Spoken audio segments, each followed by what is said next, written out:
Welcome to special analysis. నేను రమ్మ మండవ. ఈరోజు అనాలిసిస్లో భాగంగా మనం తీసుకోబోతున్న టాపిక్ ఏంటంటే, ఈరోజు అనాలిసిస్కు నేను ఒక టైటిల్ పెడతాం జరిగింది. ఆ టైటిల్ చూసినట్లయితే బొత్స టెన్షన్కు అసలు కారణం ఏంటి అని చెప్పి నేను టైటిల్ పెట్టాను. ఆ అంశం గురించి ఈరోజు మనం డిస్కస్ చేసే ప్రయత్నం చేద్దాం.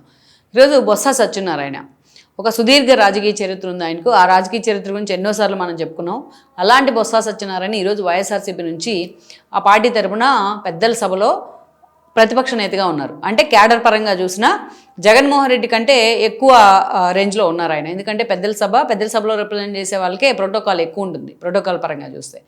ఇక అలాంటి బొత్స ఇటీవలే చూస్తే ఆయన అనారోగ్యం పాలయ్యారు. ఆయనకి బ్రెయిన్ స్ట్రోక్ వచ్చింది.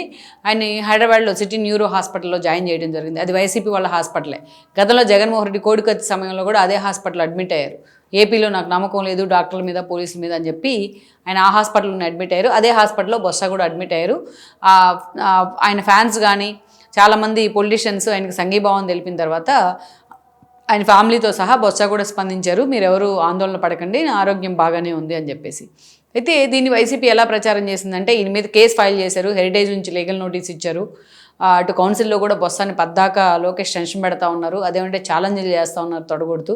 ఆయనకు అసలే హార్ట్ ఇష్యూ కూడా ఉంది. ఇంత అనారోగ్యం ఉంది ఆయనకు, ఇన్ని ఇష్యూస్ ఉన్నాయి. దానికి తోడు ఆయన పదే పదే టెన్షన్ పెట్టే ప్రయత్నం చేస్తున్నారు. అందుకే బొత్స సత్యనారాయణ అనారోగ్యానికి టీడీపీ నేతలే కారణం అంటూ కూడా వైఎస్ఆర్సీపీలో చాలామంది విమర్శించారు. సోషల్ మీడియా వేదికగా ఆయన్ని ఈ విషయంలో టీడీపీని కూడా టార్గెట్ చేయడం జరిగింది. బట్ అటు పవన్ కళ్యాణ్ కానీ, ఇటు లోకేష్ కానీ, అటు చంద్రబాబు నాయుడు కానీ బొత్స త్వరగా రికవరీ కావాలని కూడా వాళ్ళు విషెస్ కూడా చెప్పడం జరిగింది. సో మొత్తానికైతే బొత్స ప్రజెంట్ ఆ పెద్ద గండంలోంచి అయితే బయటపడ్డట్టే. ఆయన అలాంటి నేత నిజంగా రాజకీయాల్లో సుదీర్ఘకాలం ఉండాలి కూడా.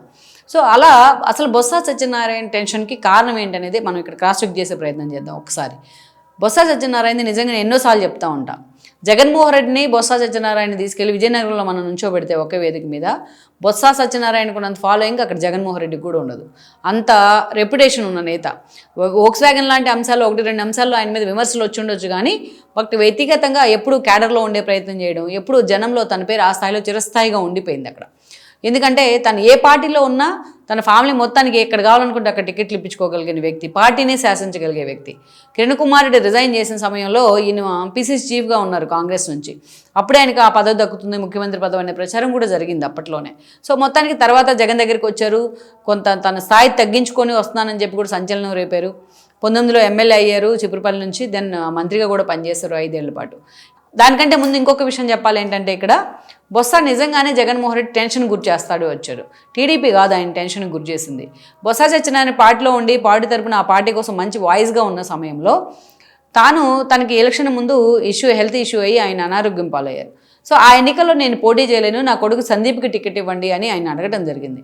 కానీ జగన్మోహన్ రెడ్డి సస్మేరా అన్నారు. బొత్సానే అక్కడ కన్విన్స్ చేసి బొత్సాని పోటీ చేయించే ప్రయత్నం చేశారు. ఇది ఒక టెన్షన్ ఎన్నికలకు ముందు.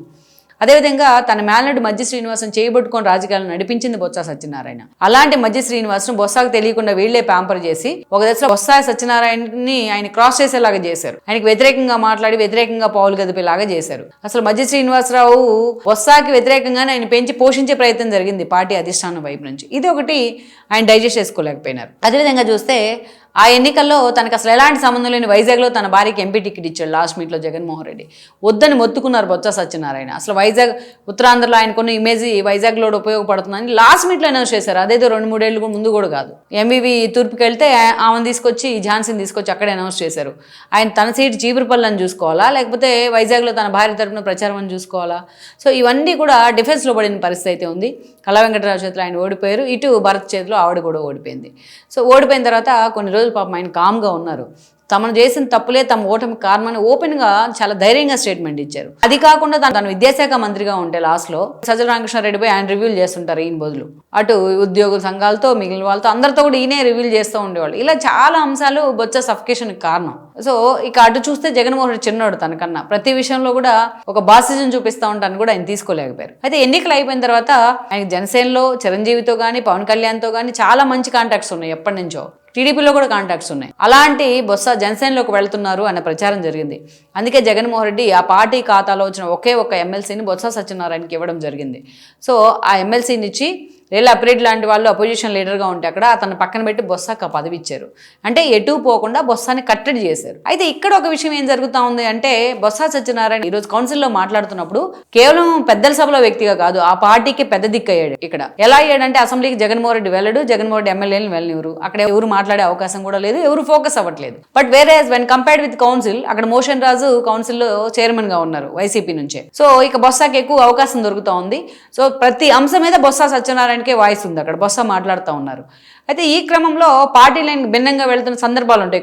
కొన్నిసార్లు మన చేతిలో ఉండదు సబ్జెక్టు, సిచ్యువేషన్ బట్టి అక్కడ హీటెడ్ ఆర్గ్యుమెంట్స్ మధ్య సబ్జెక్ట్ మారిపోతూ ఉంటుంది, అవకాశం కూడా మారిపోతూ ఉంటుంది.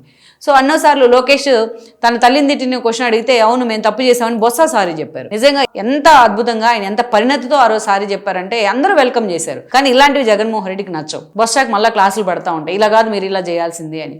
అమరావతి విషయంలో మేము తప్పు చేశాము అంటే దానికి కూడా జగన్మోహన్ రెడ్డి వైపు నుంచి ప్రెజర్ బిల్డ్ అవుతూ ఉంటుంది. ఇలా కాదు మీరు ఇలా పోరాటం చేయాలి అని చెప్పి బొత్స సత్యనారాయణ మీద చాలా ప్రెజర్ ఉంది. ఏ అంశం వచ్చినా ఆ హీటెడ్ ఆర్గ్యుమెంట్స్ అటు లోకేష్ వర్సెస్ బొత్స అనే క్వశ్చన్ చాలాసార్లు వచ్చింది కౌన్సిల్ వేదికగా. ఏ హీటెడ్ ఆర్గ్యుమెంట్లో వచ్చినా ఇంకా బొత్స ఇలా మాట్లాడాల్సి ఉంది, ఇలా మాట్లాడి వైఎస్ఆర్సీపీ సోషల్ మీడియా అన్ని ఇది చేసే ప్రయత్నం చేస్తూ ఉంది బొత్స సత్యనారాయణ. సో ఇది ఆయన మీద ప్రెజర్ అవుతా ఉంది. ఇంకొకటి ఏంటంటే మొన్న ఇందాపూర్ ఇష్యూకి సంబంధించో హెరిటేజ్ ఇష్యూకి సంబంధించో తిరుమల లడ్డూని టేకప్ చేయమంటే వాళ్ళు ఈ ఇష్యూని టేకప్ చేసే ప్రయత్నం చేశారు. అది కూడా పార్టీ నుంచి వచ్చిన ప్రెజర్ కారణంగా. ఈ ఇష్యూలోనే ఆయనకు ఆఖరికి ఆయన నెయ్యి ప్యాకెట్ పట్టుకోవాలా లేకపోతే పన్నీర్ ప్యాకెట్ పట్టుకున్నారో కూడా ఆయనకే తెలియకుండా మాట్లాడితే ఆ టెన్షన్ లో పాపం ఆయన మీద కేసు ఫైల్ అయింది. ఆ కేసుని ఎవరు ఫోకస్ చేయాలి, ఆ కేసుని ఎవరు ఫేస్ చేయాలి? రేపు బొత్స సత్యనారాయణ కోర్టుల చుట్టూ తిరగాలి, పౌర నష్టం దావా కూడా ఆయనే కట్టుకోవాలి. సో జగన్మోహన్ రెడ్డికి ఏం ఫాయిదా దీంట్లో? ఏం ఉండదు కదా. సో అలా జగన్మోహన్ రెడ్డికి అక్కడ బొత్సనే ఇరుక్కున్నారు ఈ కేసులో. అలా ప్రతి విషయంలో జగన్మోహన్ రెడ్డి బొత్స ఒక లైన్ లో వెళ్దాము తన ఎక్స్పీరియన్స్ తో అనుకుంటే జగన్మోహన్ రెడ్డి ఆయన ఇంకో లైన్ లో తీసుకెళ్లే ప్రయత్నం చేస్తా ఉన్నారు. తన మీద ఎక్స్పెక్టేషన్స్ ఎక్కువ ఉన్నాయి బొత్స మీద ఈ రోజు పార్టీ శ్రేణుల్లో. అందుకే ఆ ప్రెజర్ మొత్తం తీసుకోలేకపోతా ఉన్నారు. అందుకే బొత్స ఈ రోజున అంత టెన్షన్ పడతా ఉన్నారు ఆ పార్టీలో అనేది పార్టీ నేతలే మాట్లాడుతూ ఉన్నారు ఈయన అనారోగ్యం పాలైన తర్వాత. ఇప్పటికైనా ఇలాంటి టెన్షన్స్ కు బొత్సాన్ని దూరంగా ఉంచితే జగన్మోహన్ రెడ్డి ఆయన పార్టీ కోసం ఎప్పటికైనా అదే వాయిస్ వినిపిస్తూ ఉంటాడంటంలో సందేహం లేదు. Please share, like and subscribe R24 Telugu YouTube channel.